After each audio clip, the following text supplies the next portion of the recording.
I'd like to tell you about our MicroDose Injection Device. So this is our MicroDose Injection Device. It's basically a pneumatic powered syringe.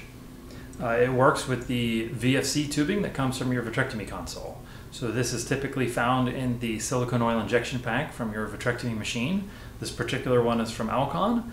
The MicroDose is also compatible with the VFC sets from Bausch & Lomb Stellaris and the Dork Eva systems. So you get this from your vitrectomy machine, and this comes from us. Once you have them, basically our device fits right onto their connector, and now you can use the foot pedal control from your machine to deliver a low volume injection. So the next step is to get your injectable into the syringe.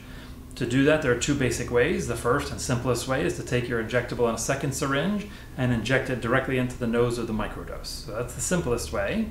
Then the second way is to draw it in, so you could place a draw needle or cannula onto the tip of the MicroDose, put your machine in aspirate mode, and then draw the injectable in from a vial or however it's delivered to you.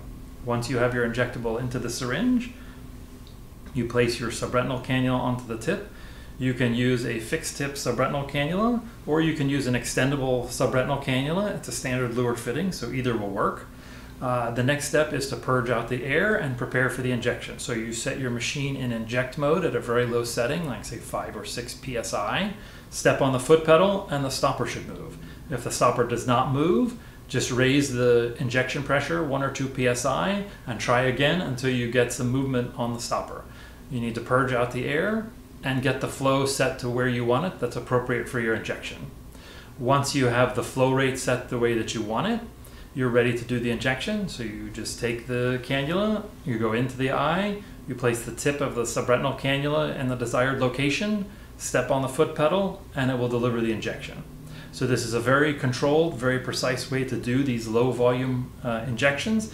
You're not relying on an assistant to manually actuate the syringe, so it's very controlled. Once you set the pressure setting outside the eye, it's going to deliver the same inside the eye.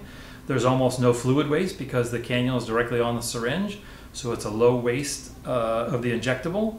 It's a high precision way to do these injections, and I think you'll find it very helpful for administering these low volume subretinal injections.